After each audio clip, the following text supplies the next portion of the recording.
What if the 1980s did not forget these movies by accident? While loud blockbusters received sequels, toys, and endless television reruns, quieter and stranger films were pushed into the shadows. Others simply arrived before audiences were ready. Today, we are uncovering 35 forgotten movies that prove the decade offered far more than famous action heroes and teenage comedies. Before we begin, please like this video and share, subscribe to the channel, because forgotten cinema deserves to be remembered. Number 35. The Earthling, 1980. The Earthling begins with an old man walking into the Australian wilderness because he believes his life is almost over. Patrick Foley, played by William Holden, has returned to the land where he grew up. He wants no company, no attention, and no emotional goodbye.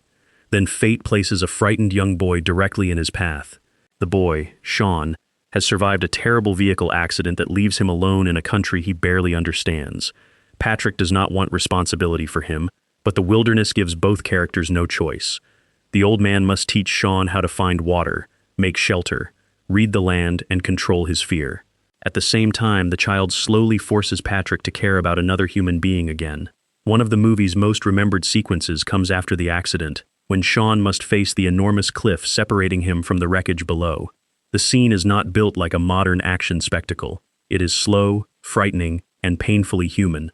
We feel the child's confusion before Patrick becomes his reluctant guide. The Australian scenery looks beautiful, but the movie never lets us forget that beauty can be dangerous. William Holden gives Patrick a quiet sadness that feels especially powerful because the actor himself was near the end of his career. The result is a moving adventure about passing knowledge from one generation to another before time runs out, and our next forgotten film becomes much stranger. Number 34, The Ninth Configuration, 1980. Calling The Ninth Configuration a psychological drama does not fully explain it. Calling it a comedy, mystery, military film, or religious story does not explain it either. It is all of those things at once, which may be exactly why audiences never knew what to do with it. The story takes place inside a huge castle being used as a treatment center for American servicemen. The patients behave in bizarre ways. One wants to stage Shakespeare with dogs. Another astronaut, Billy Cutshaw, refuses to explain why he panicked before a space mission. Into this strange world comes Colonel Kane, a quiet officer assigned to understand them. At first, the movie feels almost playful. The conversations are funny, unpredictable, and sometimes absurd. Gradually, however, Kane's own behavior becomes troubling. He appears calmer than the patients, but something painful is hiding behind his controlled voice. The most famous scene arrives in a roadside bar. Kane follows Cutshaw there after the astronaut escapes the hospital. A group of aggressive men humiliates Cutshaw while Kane attempts to remain peaceful. The tension grows for several minutes until Kane's carefully controlled personality finally breaks. The confrontation is sudden, frightening, and completely different from the comedy that came before it. Before we continue, hit the like button if you have discovered something new already. Share the video and subscribe so more overlooked masterpieces can return to the spotlight. Number 33, The Changeling, 1980. Most haunted house movies try to frighten the audience with loud surprises. The Changeling understands that a small sound in an empty room can be far more disturbing. George C. Scott plays John Russell, a composer who loses his wife and daughter in a road accident. Hoping to escape his grief, John moves into a huge old mansion near Seattle. The house has been empty for years, and it initially seems like the perfect place to work alone. Then he begins hearing unexplained noises. Every morning, a heavy pounding echoes through the building. Doors move without anyone touching them. John discovers a hidden room that appears to have been sealed away deliberately. Instead of running from the house, he begins investigating. His search leads him toward the forgotten story of a child and a powerful family determined to keep the past hidden. The movie's most famous moment is incredibly simple. A small red ball falls down the mansion's staircase. John takes it away and throws it from a bridge, believing he has ended the strange game. Later, while he stands inside the house, the wet ball comes bouncing down the stairs again. From a haunted mansion, we move into London's criminal underworld. Number 32, The Long Good Friday, 1980. Harold Shand believes he owns London. For years, he has built a powerful criminal organization, removed his rivals, and transformed himself into a wealthy businessman. Now he plans to rebuild the abandoned Docklands with money from American investors. He sees himself not as an old-fashioned gangster, but as the man who will create London's future. Then, during one Easter weekend, his empire begins falling apart. A car is attacked. One of Harold's businesses is destroyed. Trusted associates disappear. The American visitors become nervous, and Harold cannot understand who is challenging him. He spends the day racing across London, demanding answers while pretending everything remains under control. Bob Hoskins gives Harold enormous energy. He can appear charming during a business meeting and terrifying seconds later. Helen Mirren is equally impressive as Victoria, Harold's intelligent partner. She understands the danger before he does, and often seems to be the only person capable of controlling his temper. The movie's most famous scene is its ending. Harold enters a car and realizes he has made a fatal mistake. For several minutes, Hoskins says nothing. The camera simply watches his face. Anger becomes calculation. Calculation becomes fear. Fear slowly becomes acceptance. An entire criminal career collapses without a word being spoken. The next film shows another man chasing a mystery that may not exist. Number 31, Cutter's Way, 1981. Richard Bone is drifting through life. He has charm, good looks, and almost no sense of direction. One rainy night, his car breaks down near a dark alley. Bone sees a man disposing of something, but he does not understand what he has witnessed until a young woman is later found dead. Bone believes the man may have been powerful businessman J.J. Cord. His friend Alex Cutter becomes obsessed with proving it. Cutter is a wounded Vietnam veteran who has returned home angry at nearly everyone. He walks with difficulty, has lost an arm and an eye, and uses bitterness like a weapon. John Hurd plays him as funny, intelligent, exhausting, and deeply hurt. Jeff Bridges makes Bone seem relaxed, but his calm behavior hides fear and guilt. The mystery is deliberately uncertain. Bone is not sure whom he saw. There is little evidence connecting Cord to the crime. Cutter does not care. To him, Cord represents every rich and powerful person who can avoid consequences. One of the strongest scenes takes place during a public parade. Cutter watches Cord from the crowd while celebration surrounds them. Music plays, horses pass, and flags wave, yet Cutter sees only a protected man who may be guilty. His growing anger turns the cheerful event into something threatening. Now comes a crime movie that helped create the modern neon thriller. Number 30, Thief, 1981. Before Michael Mann made Heat, he introduced many of his greatest ideas in Thief. The movie follows Frank, a professional safecracker who treats crime like skilled industrial work. He does not rush through a robbery wearing a simple mask. He studies alarms, drills through metal, uses specialized tools, and plans every movement. James Caan plays Frank as a man who has spent years controlling every detail of his life. After surviving prison, he has built legitimate businesses to hide his criminal work. His dream is represented by a simple collage showing a wife, children, a house, and an older friend. Frank believes he can obtain that life if he completes one major job for a powerful crime boss. His mistake is believing he can work for such people without becoming their property. The opening safe-cracking sequence is unforgettable. Sparks light the darkness while Tangerine Dream's electronic music fills the soundtrack. The robbery feels physical and real because the tools appear heavy, hot, and dangerous. However, the movie's most important scene may be the long conversation between Frank and Jesse inside an all-night diner. He places his dream collage on the table and explains his past without trying to sound charming. Frank speaks like a man negotiating a business deal, but underneath his hard voice is a desperate need for family and normal life. The next forgotten thriller turns opera into pure cinematic excitement. Number 29, The Dead, 1987. During a snowy evening in Dublin in 1904, family members and friends gather for an annual holiday celebration.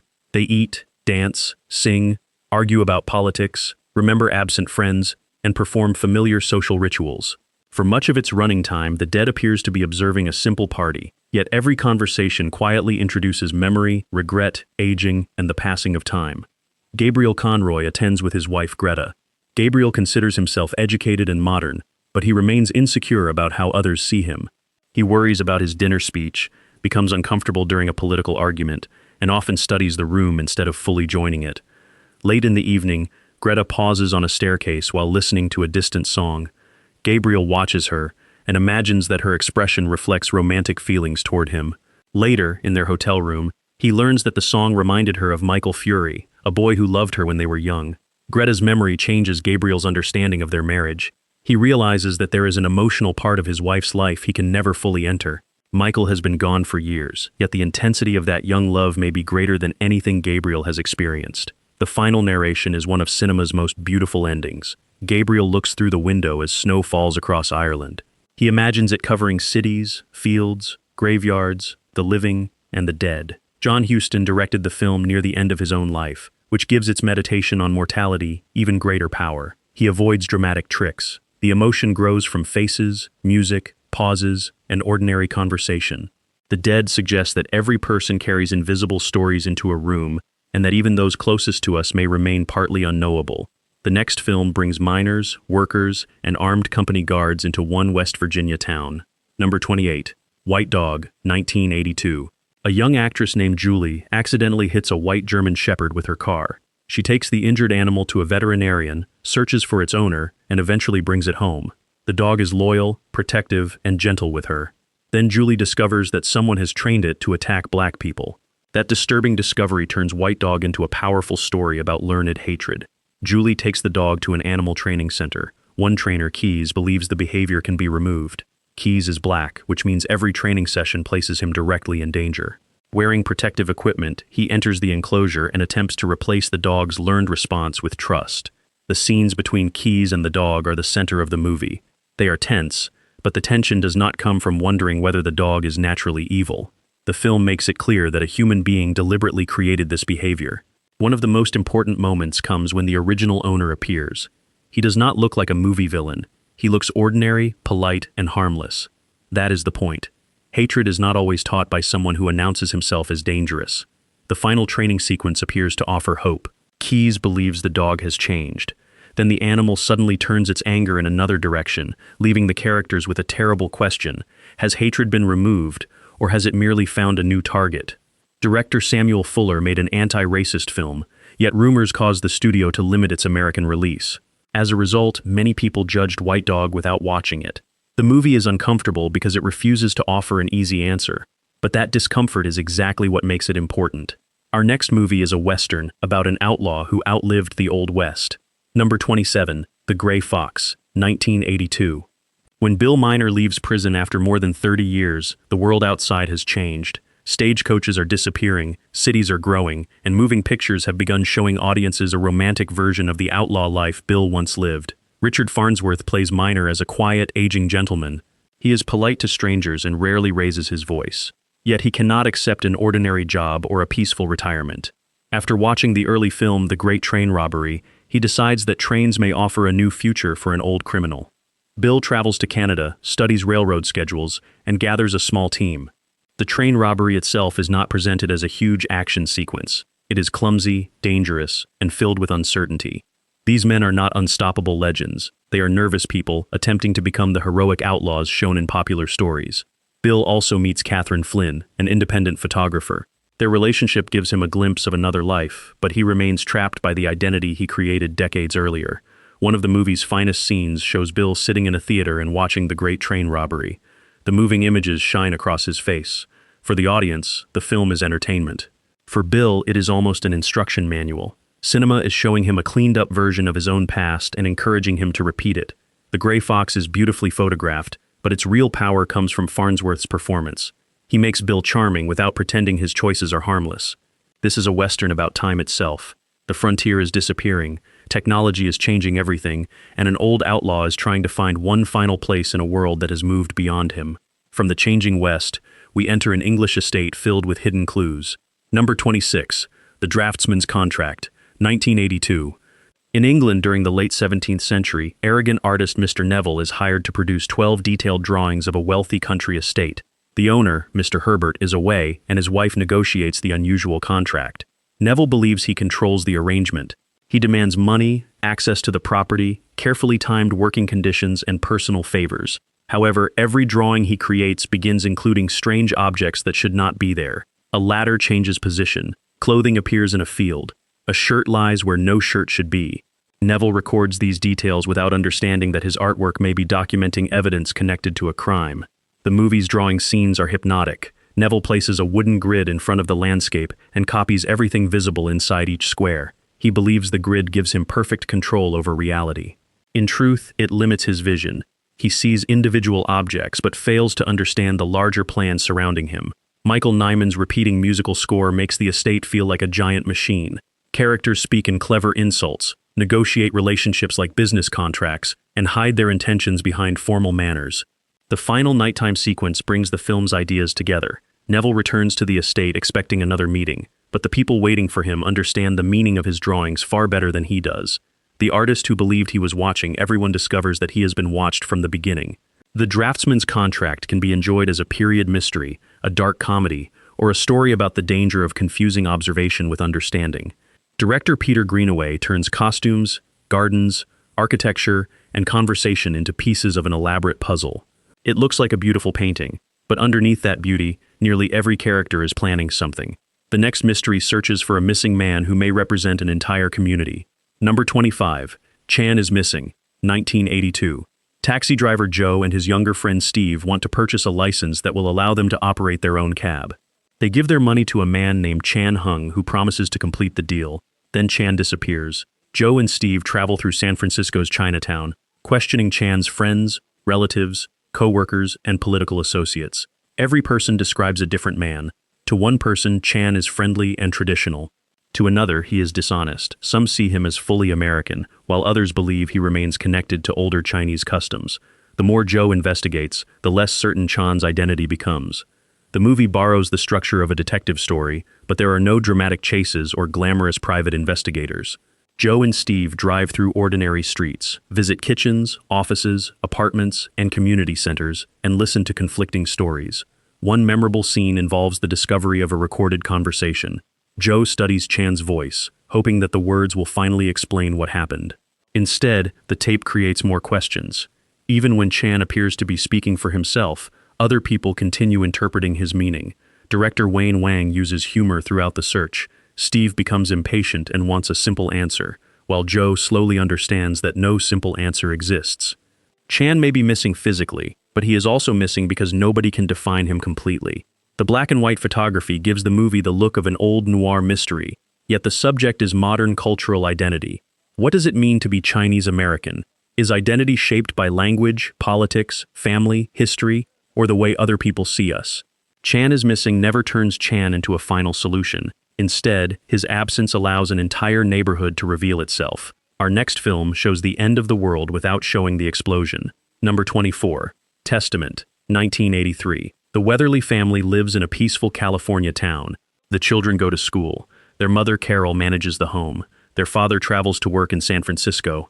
Then television signals suddenly fail. A bright flash appears outside, and reports suggest that several American cities have been struck. The movie never shows giant buildings collapsing. There are no armies, heroic missions, or spectacular visual effects. The danger arrives quietly. At first, the town attempts to continue normally.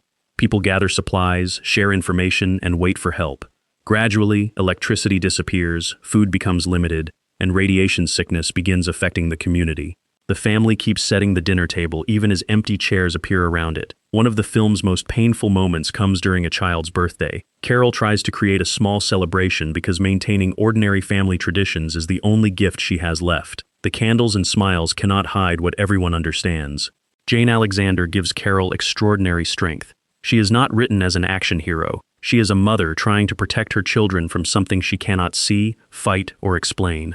Her courage appears in tiny decisions, preparing food, comforting neighbors, and creating moments of dignity. The most frightening idea in Testament is that the community receives almost no information. Nobody knows exactly who started the conflict or whether help is coming. The larger political event becomes less important than the personal consequences. Released during a period of intense nuclear fear, the film was praised but never became a major popular success. Perhaps audiences preferred imaginary disasters that could be defeated before the final scene. Testament offers no easy victory. Its masterpiece status comes from showing how ordinary love survives even when the ordinary world does not. After that emotional darkness, we travel to a small Scottish village. Number 23, Local Hero, 1983. McIntyre works for a large American oil company in Houston. His boss sends him to a small village on the Scottish coast to purchase the entire area for an oil refinery. McIntyre expects a simple business trip. He assumes the villagers will resist and that he will need to convince them. Instead, many residents are excited by the money.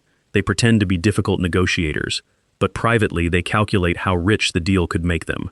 The complication is Ben Knox, an old man who owns the beach and has no interest in selling it. As McIntyre spends more time in the village, his attitude changes. He begins looking at the night sky, collecting seashells, talking with local people, and questioning the empty corporate life waiting for him in Houston. One of the most beautiful scenes shows the northern lights moving across the sky. McIntyre stares upward in wonder, but when he calls his company boss, Felix Happer, The executive is more interested in the sky than the oil beneath the ground. Happer has secretly dreamed of discovering something in the stars. The film's ending is quietly perfect. McIntyre returns to his Houston apartment. He has the promotion and comfortable life he was supposed to want, yet he looks completely lost. Back in Scotland, the public telephone begins ringing. The village continues without him. Director Bill Forsyth avoids turning the villagers into innocent saints, or the businessman into a simple villain. Everyone has mixed motives. The residents want money, McIntyre wants meaning, and Happer wants a discovery that will carry his name. Local Hero is funny, gentle, and deeply sad. It asks whether a place can become part of us after we have already left it, and whether professional success is worth anything when we no longer know where we belong. The peaceful coastline disappears as our next film enters a nightmare. Number 22, The Fourth Man, 1983. Gerard Rev is an alcoholic novelist who travels to give a public lecture. He meets Christine, a wealthy and mysterious woman who owns a beauty salon. Gerard is attracted to her luxurious life, but he is even more interested in her handsome boyfriend, Herman. He decides to stay with Christine, partly because she may bring him closer to Herman. Then disturbing visions begin warning him that Christine is not what she appears to be. Gerard sees religious symbols, threatening animals, blood-red colors, coffins, and the repeated image of a spider trapping its prey.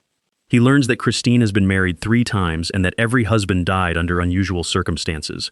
He begins wondering whether he is about to become her 4th victim. The film's opening spider image is one of its central visual ideas. A spider moves across its web while Gerard sleeps below it, immediately presenting Christine's world as a possible trap. Later visions become even more elaborate, but the movie never clearly tells us whether they are supernatural warnings, drunken hallucinations, or Gerard's imagination turning ordinary events into melodrama. Paul Verhoeven directs the story with dark humor. Gerard is not a reliable hero. He lies, drinks, manipulates people, and treats danger as material for his own dramatic fantasy. Jeroen Krabbe plays him with enough confidence to be entertaining and enough weakness to remain human. The movie's famous climax involves Gerard trying to prevent Herman from driving Christine's car. He believes his visions have finally revealed the truth, but his desperate behavior makes him appear completely unstable. The Fourth Man works as a stylish thriller and as a playful joke about viewers searching for meaning in every symbol. The film gives us clues everywhere, then dares us to decide whether those clues reveal fate or merely a frightened man's imagination. Our next forgotten masterpiece traps a former president inside one room. Number 21, Diva, 1981. Jules is a young Parisian delivery rider who is obsessed with opera singer Cynthia Hawkins. Cynthia refuses to make recordings because she believes her voice should only exist during live performances. Jules secretly records one of her concerts, not for money, but because he wants to keep the beauty of her voice. Unfortunately, other people learn about the tape. At the same time, another recording containing evidence against a powerful criminal organization is hidden inside Jules's delivery bag. He now possesses 2 tapes, and different groups are chasing him for different reasons. Jules barely understands why his quiet life has suddenly become so dangerous. Director Jean-Jacques Benex fills Diva with stylish apartments, glowing streets, strange supporting characters, elegant music, and unexpected humor. The film combines crime, romance, opera, and visual fantasy without losing its sense of movement. Its most famous sequence is the chase through the Paris metro. Jules rides a small moped down staircases, across platforms, through narrow passages, and onto a moving train while a determined officer follows him. The scene is fast and exciting, but it also has a graceful rhythm. The movement feels almost musical. The relationship between Jules and Cynthia gives the story its heart. At first, she is angry that he recorded her without permission. Gradually, she understands that his action came from admiration rather than greed. Their connection becomes a story about whether art can remain pure once it has been captured, copied, and sold. Diva was initially treated poorly by some French critics, but audiences slowly discovered its originality. It helped introduce the highly visual style later called cinéma du look. Today, its colors and images remain fresh, while many bigger thrillers from the period feel trapped in their decade. And now we reach a film that was misunderstood before most people even saw it. The next visitor to America cannot speak, yet notices everything. Number 20. The Brother from Another Planet, 1984. A spacecraft crashes near New York, and a silent alien emerges from the water near Ellis Island. He looks human, but his feet are unusual. He cannot speak, and he has the ability to repair machines by touching them. The alien, known only as the Brother, reaches Harlem and attempts to understand life through observation. Because he cannot explain where he came from, the people around him create their own ideas about him. Some offer food and work, Others attempt to use him.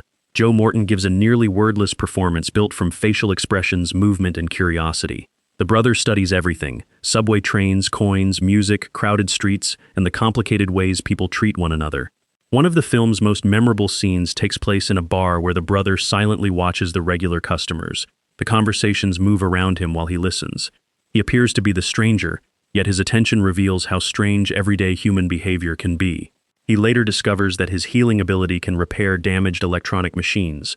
However, he also encounters people suffering from addiction and learns that human beings cannot be repaired as easily as an arcade game. Two mysterious men are searching for him. They appear human, but move with unnatural calm. Their pursuit slowly reveals that the brother may have escaped from slavery on another world. This science fiction idea connects directly to the film's observations about race, immigration, labor, and policing in America. Director John Sayles made the movie with limited money, but the small scale strengthens it. The story does not need spaceships flying over Manhattan. Its alien journey takes place in apartments, bars, streets, and subway stations. The brother from another planet is funny, thoughtful, and quietly political.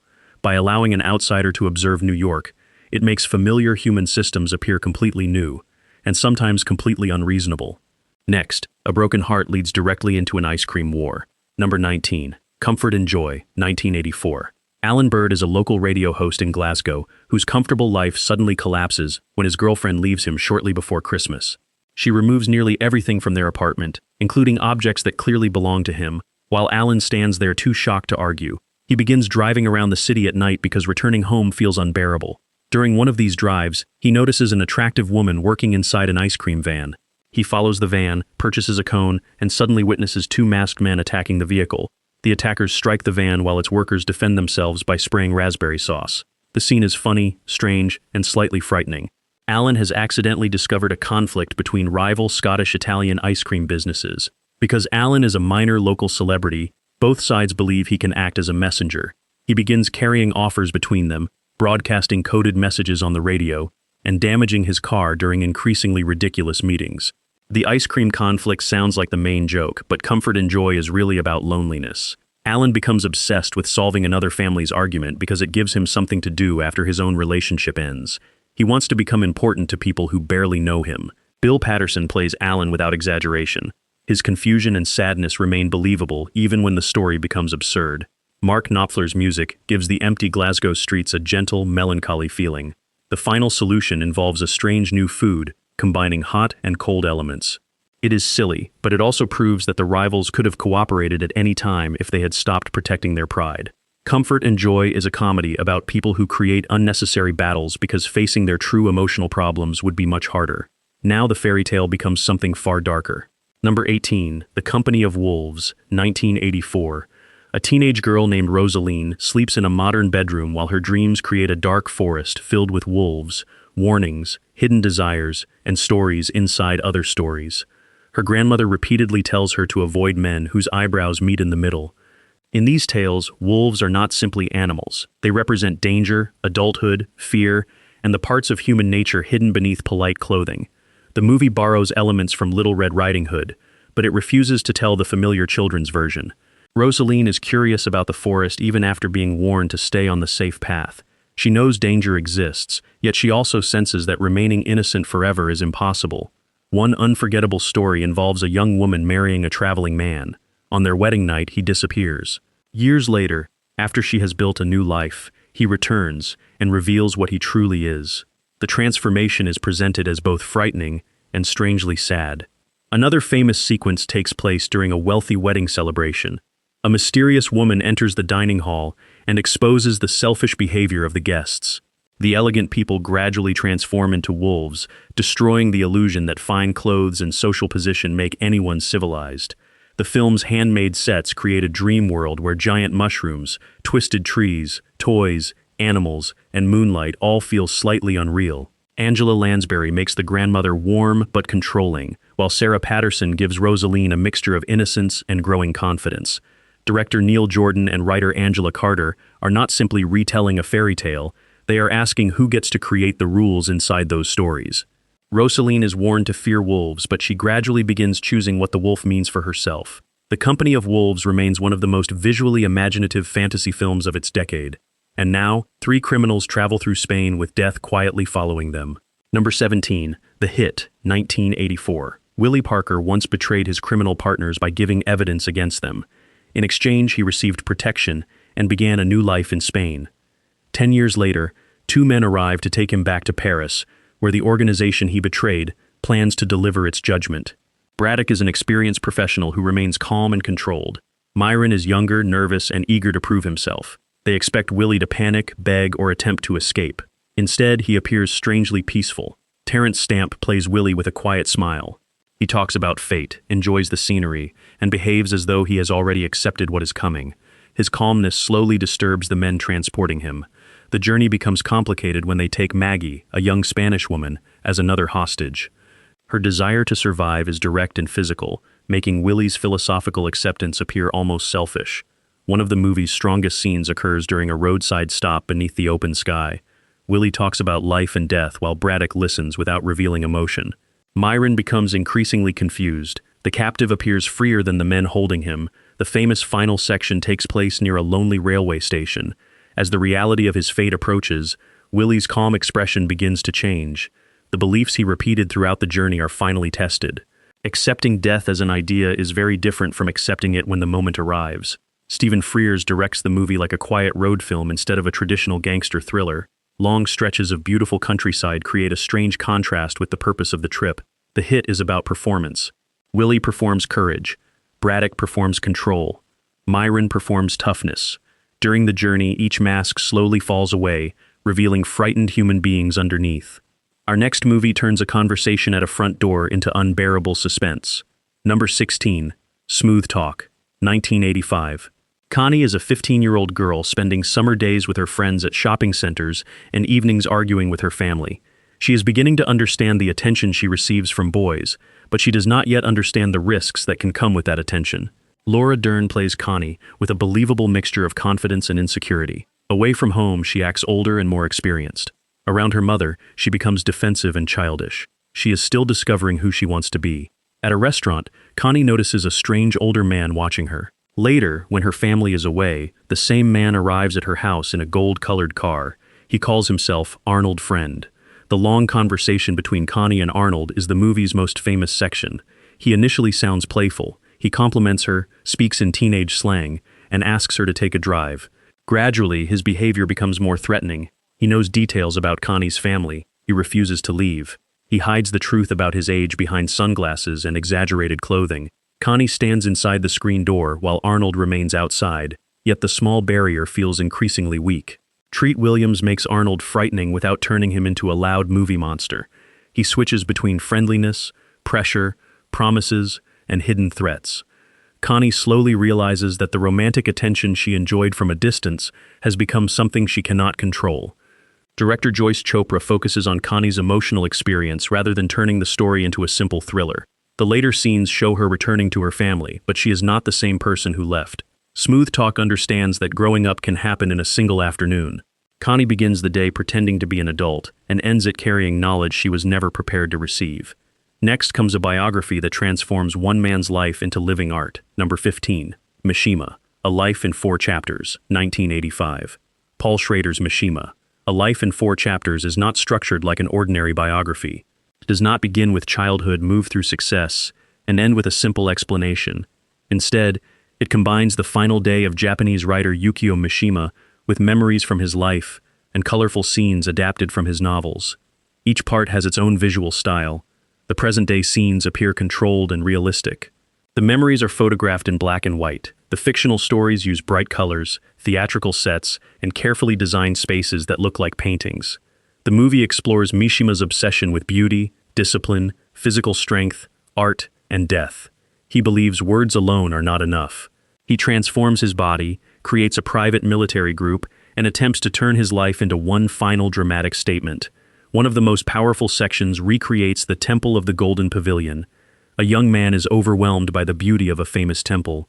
Because he cannot possess or equal that beauty, he decides he must destroy it. The golden set glows against an artificial sky, making the scene feel like an opera performed inside someone's mind. The film's famous climax follows Mishima and his followers entering a military headquarters. He steps onto a balcony, and delivers a passionate speech to soldiers below, expecting to inspire them. Instead, many mock him. His carefully planned heroic moment becomes painfully small and human. Philip Glass's repeating score connects the different timelines, pushing the story toward its final moment. The film does not ask viewers to approve of Mishima's politics or choices. It studies the dangerous desire to make life and art perfectly match. Few biographies have ever been this visually bold, intellectually challenging, or emotionally controlled. The next film begins with an empty city and ends beneath an impossible sky. Number 14, The Quiet Earth, 1985. Scientist Zach Hobson wakes up in a motel and discovers that everyone else appears to have vanished. Cars sit abandoned, shops remain open, food is still on tables, a passenger aircraft has fallen from the sky, yet there are no bodies. At first, Zach searches for survivors, then he begins enjoying complete freedom. He drives expensive cars, enters any building he chooses, and declares himself ruler of the world from a balcony while speaking to cardboard figures. These scenes are funny, but they also show his mind beginning to break under the weight of total loneliness. Zach eventually meets Joanne, and later a Maori man named Api. The relief of finding other people quickly turns into jealousy and conflict. The three survivors discover that they share an unusual connection. Each was close to death at the exact moment an energy experiment changed the world. The experiment, called Project Flashlight, may also be preparing to repeat itself. Zach realizes that the equipment he helped create could cause another event, forcing the survivors to plan a desperate attempt to destroy it. The movie's most famous image comes at the end. Zach wakes on a strange beach. The sky is filled with unusual clouds and an enormous ringed planet rises above the horizon. No explanation is provided. He may be on another world, in another reality, or inside some form of existence beyond death. That final shot helped turn The Quiet Earth into a cult favorite, but the entire film deserves attention. Bruno Lawrence gives a fearless performance, especially during Zach's early madness. The movie uses science fiction to ask an intimate question: what value does freedom have when there is nobody left to share it with? Its world may be empty, but its ideas are enormous. Our next film starts like a romantic comedy, and suddenly reveals sharp teeth. Number 13, Something Wild, 1986. Charles Driggs is a respectable businessman with a neat suit, a suburban home, and a carefully controlled personality. His hidden rebellious side appears when he leaves a restaurant without paying. A mysterious woman named Lulu notices what he has done and offers him a ride. That ride becomes an unpredictable journey. Lulu takes Charles away from work, changes his appearance, introduces him to her mother, and pulls him into a world where plans seem unnecessary. Charles initially acts frightened, but he gradually enjoys becoming someone else. Melanie Griffith makes Lulu playful, intelligent, and impossible to predict. Jeff Daniels shows Charles slowly discovering the confidence hidden beneath his polite behavior. For its first half, Something Wild feels like a colorful romantic comedy. Then Lulu takes Charles to her high school reunion. They dance, laugh, and appear to be falling in love. Suddenly, Ray Sinclair arrives. Ray is Lulu's former husband, played by Ray Liotta in his first major film role. His smile appears friendly, but his presence changes the entire movie. The bright colors and cheerful music remain, yet everything feels dangerous. The reunion is the film's great turning point. Ray observes Charles and Lulu before calmly entering their evening. He jokes, drinks, and acts like an old friend. Gradually, he begins taking control. Director Jonathan Demme moves from comedy to thriller without making the change feel dishonest. The danger was always present inside the story's promise of total freedom. Charles wanted to escape rules, but Ray represents a world without moral limits. By the final act, Charles must decide whether his new confidence is only another performance or something real. Something Wild is funny, romantic, frightening, and full of great music. Its tonal changes are not a weakness. They are the reason the movie remains so exciting. The next forgotten thriller follows a driver searching through London's night. Number 12, Mona Lisa, 1986. George has just left prison and discovers that the world continued without him. His former wife wants little to do with him, his daughter barely knows him, and the criminal connections he once trusted treat him like a disposable servant. His new job is driving Simone, an expensive escort who works in luxury hotels. At first, George dislikes her confidence and the way she speaks to him. Simone sees him as an uneducated man in a cheap suit. Their conversations are sharp, funny, and often cruel. Gradually, they begin trusting each other. Simone asks George to help find Kathy, a younger woman who once meant everything to her. The search takes him from expensive hotels into dangerous streets, clubs, and hidden rooms across London and Brighton. Bob Hoskins makes George both frightening and tender. He wants to behave like the powerful men around him, but he is emotionally unprepared for their world. Kathy's situation forces him to see how people with money and influence treat vulnerable lives as property. One of the movie's most memorable sections follows George through the nighttime city while Nat King Cole's music plays.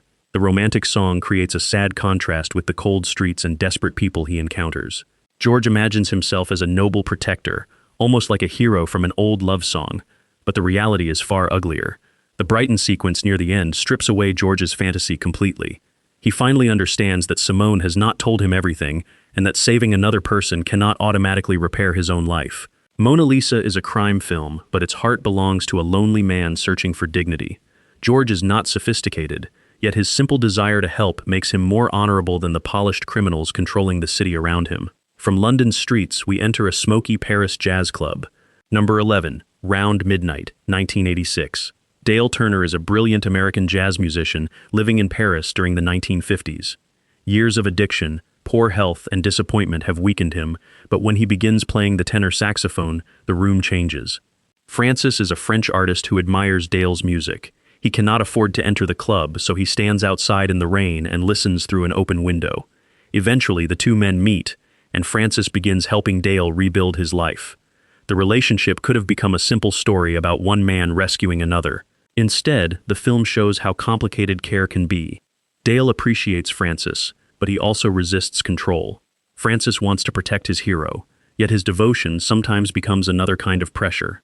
Real jazz musician Dexter Gordon plays Dale, giving the performance an authenticity that a more polished actor might have missed. His slow voice, tired posture, humor, and musical timing make Dale feel like a man who has lived every moment shown on his face. The club performances are the movie's most memorable scenes. Director Bertrand Tavernier allows the music to play at length.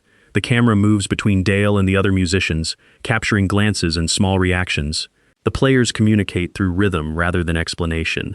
A later return to New York creates a painful change. Francis hopes Dale can continue improving, but the city contains old habits, memories, and pressures. Love and friendship may offer support, but they cannot control another person's choices. Round Midnight is not built around a dramatic final concert or a miraculous recovery. It moves at the pace of late-night jazz, slow, thoughtful, unpredictable, and filled with spaces between notes. The film understands that great art can come from a damaged life without pretending the damage is beautiful. The next masterpiece teaches us never to trust a stranger offering an easy solution. Number 10, House of Games, 1987. Margaret Ford is a successful psychiatrist and best-selling author. Her professional life appears controlled, but she feels emotionally empty. When one of her patients claims he is in danger over a gambling debt, Margaret visits a local bar called the House of Games. There she meets Mike, a confident man who claims to understand human behavior better than any psychiatrist. Mike makes money through confidence tricks. He reads nervous movements, creates false situations, and convinces victims that they are choosing freely. Margaret becomes fascinated by him. She tells herself that she is studying criminals for a new book, but the secret world of deception gives her something missing from her respectable life. One of the movie's best scenes occurs around a poker table. Mike asks Margaret to identify a player's physical signal, or tell. She believes she has correctly read the man and risks money based on her observation. The scene appears to prove that she can enter Mike's world, but nearly every detail has been carefully arranged. David Mamet's dialogue sounds controlled and slightly unnatural. Characters repeat words, pause in strange places, and speak as though every sentence has a second purpose. That style fits a world where conversation is a tool for control. The final airport confrontation reveals how much Margaret has learned. She is no longer simply a victim following Mike's performance. However, the change may not represent personal growth. It may show that the coldness hidden inside her has finally found permission to appear. Lindsay Krause plays Margaret with a deliberately distant manner, while Joe Mantegna gives Mike relaxed confidence. House of Games is not really about discovering which event is a trick. It is about the dangerous pleasure of becoming the person who controls the trick. Our next film turns a family dinner into a reflection on an entire life. Number 9, Secret Honor, 1984. Robert Altman's Secret Honor contains no political campaign, no crowded newsroom, and no recreation of the White House. Almost the entire film consists of Richard Nixon alone inside a study, speaking into a tape recorder. Philip Baker Hall plays Nixon after his resignation. He drinks, remembers old enemies, argues with himself, talks to portraits on the wall, and attempts to explain Watergate. At different moments, he appears angry, proud, ashamed, frightened, and completely convinced that he was betrayed. The movie does not claim to be a historically accurate confession. It presents an imagined Nixon who creates an enormous private explanation for his downfall. In his version, secret organizations, wealthy political forces, and hidden agreements controlled his career. He begins suggesting that resigning may have been a sacrifice designed to protect the country from even greater secrets. One of the strongest passages comes when Nixon stands before the portraits of earlier presidents and compares his life with theirs. He wants to be seen as a great leader, yet he cannot escape the memory of being the poor boy who was never accepted by richer and more powerful men. Hall's performance is remarkable because it never feels like a simple imitation. He captures Nixon's voice and physical movements, but he also creates a tragic stage character. This Nixon is intelligent enough to recognize his failures and proud enough to immediately deny them. The tape recorder becomes his judge, audience, and confessional. He repeatedly stops the machine, rewinds his statements, and begins again, as though the correct version of history can still save him. Secret honor is political, but its deeper subject is self-deception. It shows a man rewriting his own life in real time, because accepting the truth would destroy the identity he has spent decades building. Number 8. Matewan, 1987. In 1920, coal miners in Matewan, West Virginia, attempt to form a union. The mining company responds by bringing in replacement workers and private guards.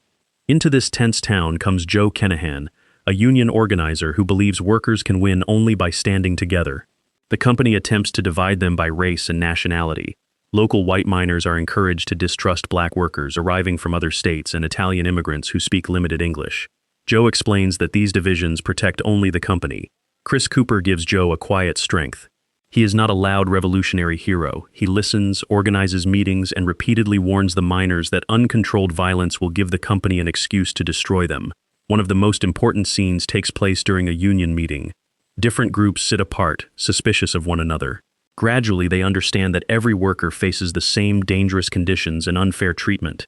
Their unity is not presented as automatic. It must be built through difficult choices. The boarding house run by Elma Radner becomes the emotional center of the story. Her young son Danny works in the mine and preaches at church. Through him, the movie connects religion, family, labor, and the cost paid by children forced into adult struggles. The final confrontation near the train station is staged with clarity and tension. Company agents arrive to remove mining families from their homes. Local police chief Sid Hatfield refuses to accept their authority. Armed men face one another while the entire town watches. Director John Sayles focuses on ordinary people rather than turning history into a story about one perfect hero. The miners disagree, make mistakes, and sometimes betray one another. Matewan is a forgotten masterpiece because it makes labor history feel personal. Every political decision affects someone's home, family, safety, or dignity. Our next entry gives the vampire movie a dusty Western soul. Number 7. Near Dark, 1987. Caleb is a young man living in a small Oklahoma town. One night, he meets a mysterious woman named May and pushes her for a kiss. Before sunrise, she bites him and disappears. As daylight reaches Caleb, his skin begins reacting painfully. May returns with a traveling group that pulls him into their vehicle. They are not called vampires in the movie, but they live by night, avoid sunlight, and survive by feeding on others. The group functions like a dangerous family. Jesse is the calm leader. Diamondback is protective. Homer appears to be a child but has lived far longer. Severin, played by Bill Paxton, enjoys creating fear wherever they go. The movie's most famous sequence takes place inside a small roadside bar. The group enters near closing time and begins playing with the customers. Severin walks across tables, laughs at threats, and controls the room through pure confidence. Caleb watches in horror because he understands that joining this family means becoming like them. Director Catherine Bigelow combines vampire mythology with the visual language of a Western. The characters travel across open landscapes, hide in abandoned buildings, and appear more like outlaw gunslingers than elegant supernatural nobles.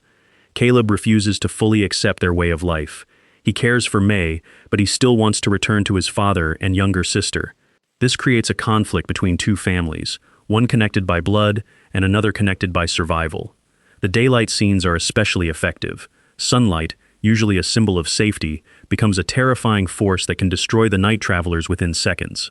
Near Dark struggled because another popular vampire movie arrived during the same year, yet its atmosphere, performances, and genre mixture have aged beautifully. It remains romantic without becoming soft and frightening without losing its humanity. The desert becomes much warmer in our next forgotten treasure.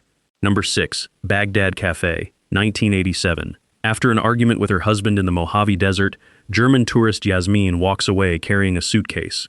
She arrives at a lonely roadside motel and cafe run by Brenda, a stressed woman whose own husband has just left. Brenda immediately distrusts Jasmine. The visitor wears formal clothes in the desert, speaks carefully, and appears strangely calm. Jasmine's suitcase also contains men's clothing and a small magic kit because she accidentally took her husband's luggage. The Baghdad Cafe is disorganized and nearly empty. Brenda's children argue, the coffee machine barely works, and the few regular customers seem trapped in their own routines. Jasmine slowly begins cleaning, organizing, and helping without demanding control. The friendship between Jasmine and Brenda does not develop easily. Brenda resents the stranger's interference, while Jasmine does not fully understand the anger surrounding her. Gradually, the two women recognize that both have been abandoned and are trying to rebuild their lives. The movie's most memorable scenes involve Jasmine learning simple magic tricks from the kit. What begins as a private hobby becomes an evening show at the cafe. Customers gather to watch her perform, and the forgotten roadside business becomes a lively community. The magic is not presented as supernatural. The true transformation comes from attention, effort, patience, and friendship. Jasmine does not repair the cafe with money. She makes the people inside it feel visible. CCH Pounder gives Brenda great emotional force, while Marianne Segebrecht makes Yasmin's quiet kindness feel powerful rather than weak. Jack Palance adds warmth as an artist fascinated by her. The song Calling You floats through the empty landscape, capturing the film's loneliness and hope. Baghdad Cafe is unusual, imperfect, and completely sincere. It believes that two strangers can rescue each other simply by creating a place where people want to stay. Now, one telephone call may announce the end of everything. Number 5. Miracle Mile, 1988. Harry meets Julie near the La Brea tar pits in Los Angeles. Their connection is immediate, and they arrange to meet again after Julie finishes work at a diner. A power failure causes Harry to miss the meeting, but he arrives several hours later hoping she may still be there. Outside the diner, a public telephone begins ringing. Harry answers and hears a terrified young man claiming that nuclear missiles have been launched and will reach Los Angeles in roughly 70 minutes. The caller appears to believe he has reached his father, but quickly realizes he dialed the wrong number. Before the connection ends, Harry hears confusion and shouting in the background. He does not know whether the warning is real. Inside the diner, Harry tells the customers what he heard. Some believe him, others think it is a joke. A businesswoman contacts people through her portable phone and becomes convinced that evacuation plans are already happening. The group decides to reach a helicopter landing site before the possible attack. Harry's first concern is finding Julie. The movie follows him across Los Angeles during the early morning as rumors spread and ordinary order begins collapsing. Every delay costs time. Harry could save himself by continuing toward the helicopter, but he keeps turning back because Julie does not know what may be coming. The diner telephone call is the film's legendary scene because the entire story depends on uncertainty. The voice could be telling the truth, or Harry could be ruining lives over a mistake. As the night continues, that uncertainty becomes almost unbearable. Tangerine Dream's music adds urgency while empty streets slowly fill with panic. Miracle Mile begins like a gentle romance and transforms into a nightmare without losing its emotional center. The possible end of the world matters because Harry has only just found someone who makes the world worth saving. Its final moments are bold, tragic, and strangely beautiful. Our next movie asks how far someone would go simply to know the truth. Number 4. The Vanishing, 1988. Rex and Saskia are driving through France when they stop at a busy service station. Saskia enters the shop to purchase drinks and never returns. There is no dramatic struggle. No one sees her being forced into a vehicle. She simply disappears in the middle of an ordinary afternoon. Rex spends years searching. He places posters, appears on television, follows weak clues, and becomes unable to continue his life. His obsession damages a later relationship because he does not only want Saskia back, he wants to know exactly what happened. The movie also introduces Raymond, an ordinary family man who carefully tests whether he is capable of doing something terrible. He measures his own reactions, practices movements, and studies the service station. His calm behavior is more disturbing than exaggerated villainy because he does not appear driven by anger. The disappearance scene remains famous because of its simplicity. Saskia walks through a crowd while Rex waits near the car. When she fails to return, the station still looks completely normal. The world has changed for Rex, but nobody around him notices. Years later, Raymond approaches Rex and offers him the truth. He will reveal Saskia's fate only if Rex agrees to experience exactly what she experienced. Rex understands the danger. yet uncertainty has controlled his life for so long that he accepts. Director George Sluizer avoids easy suspense tricks. Viewers often know more than Rex does, but that knowledge does not reduce the tension. It increases it. The Vanishing is not simply about a missing person. It is about obsession and the human need for answers. Rex believes the truth will free him. The movie suggests that some answers do not provide freedom. They become the final stage of the trap. Our third-place film turns family memories into songs, fragments, and painful silence. Number 3.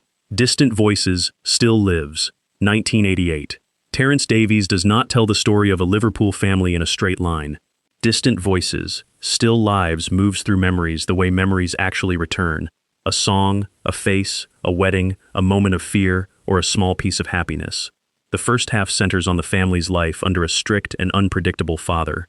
Pete Postlethwaite plays him as a man capable of affection, but controlled by anger. His wife and children learn to read every movement in the house, because an ordinary evening can suddenly become frightening. The second half follows the children as adults. They marry, visit pubs, gather with friends, and attempt to build lives beyond the father's shadow. Yet the past remains present in their relationships. The film's most famous moments involve communal singing. Family members and neighbors gather in pubs or living rooms and sing popular songs together. There is no orchestra and no polished musical performance. Different voices join at different moments. Some people smile, while others appear lost inside private memories. The songs do not interrupt the story. They contain the story. Characters who cannot openly discuss grief, love, disappointment, or fear express those feelings through familiar lyrics. Another unforgettable image shows family members arranged on a staircase for a photograph. They appear still and formal, but the movie has already revealed the emotions hidden inside that frozen family picture. The warm lighting makes many scenes look like old photographs, while the fragmented editing allows years to pass in seconds. Davies refuses to explain every transition because memory does not provide dates and labels. Distant Voices, Still Lives is deeply personal, yet its emotions feel universal. It understands that families can carry love and pain at the same time, and that sometimes the voices of people who are gone remain louder than those still inside the room. Number 2 follows people who treat bad luck as a force more dangerous than the law. Number 2, Drugstore Cowboy, 1989. Bob leads a small group that travels across the Pacific Northwest, robbing pharmacies to support its drug addiction. The group includes Bob's wife, Diane, along with Rick and Nadine, a younger couple whose careless behavior creates constant danger. Bob does not see himself as an ordinary criminal. He treats each robbery like a skilled profession and follows a complicated set of superstitions. The worst possible sign is a hat placed on a bed. To him, that simple action can bring weeks of disaster. The opening drugstore robbery shows how the group operates. One person creates a medical emergency while the others move toward the pharmacy counter. The plan is fast, practiced, and almost routine. Director Gus Van Sant does not present the group as glamorous. Their victories are small, temporary, and immediately followed by the need for another score. Matt Dillon gives one of his finest performances as Bob. He is intelligent enough to recognize the trap controlling his life, but confidence repeatedly convinces him that he can manage it. The turning point comes after a tragedy inside a motel room. Bob decides to enter a treatment program and separate himself from the group. There he meets Father Murphy, an older addict played by William S. Burroughs. Their conversations make it clear that age and intelligence do not automatically remove dependency. The final ambulance ride is one of the movie's strongest scenes. Bob narrates with strange calm while being carried through the city. He has attempted to leave his old world, but the consequences of that world continue following him. Drugstore Cowboy avoids speeches and easy moral lessons. It can be funny, sad, tense, and strangely peaceful within the same scene. The masterpiece lies in its honesty. Recovery is not shown as one heroic decision. It is a fragile daily choice made while the past continues knocking on the door. And finally, 3 stories meet inside one forgotten Memphis hotel. Number 1, Mystery Train, 1989. Jim Jarmusch's Mystery Train follows 3 separate groups moving through Memphis during the same night. Their stories overlap inside the worn-down Arcade Hotel, where a sharply dressed night clerk and his assistant watch unusual visitors pass through the lobby. The first story follows Mitsuko and Jun, a young Japanese couple traveling across America because of their love for music. Mitsuko adores Elvis Presley, while Jun prefers Carl Perkins. They visit Sun's studio, walk through empty streets, and argue about whether Elvis resembles famous people in photographs. Their Memphis is not the shining birthplace of rock and roll from tourist brochures. It is quiet, damaged, and nearly empty. Yet they continue searching for the dream created by the music. The second story follows Luisa, an Italian woman transporting her husband's body home. Stranded overnight, she shares a hotel room with Didi, who has just ended a relationship. Luisa later sees the ghost of Elvis standing inside their room, though nobody can confirm whether she was dreaming. The final story follows Johnny, a troubled Englishman nicknamed Elvis. After losing his job and girlfriend, he drinks with friends and makes a reckless decision that sends the group racing through the city. All three sections are connected by the same radio broadcast, the same distant sound, and the same hotel. Each group hears a gunshot, but understands it differently. The hotel scenes are quietly hilarious. Screamin' Jay Hawkins plays the night clerk with perfect seriousness, while Cinque Lee's bellboy reacts to every strange event with exhausted patience. Mystery Train is about America seen by outsiders, travelers, dreamers, and people who arrived after the famous moment ended. Memphis may be faded, but its music continues, connecting strangers who never meet. That is why it takes number one. It turns loneliness, coincidence, ruined buildings, cultural myths, and one long night into effortless cinematic poetry. How did so many masterpieces disappear, while weaker movies received endless reruns? These 35 films prove that cinema history is not always fair. Some classics win awards immediately, while others wait decades for the right audience. Tell us which forgotten movie deserves another chance, and share the title we unfairly missed. Like the video, subscribe to the channel, and keep exploring the movies Hollywood left behind.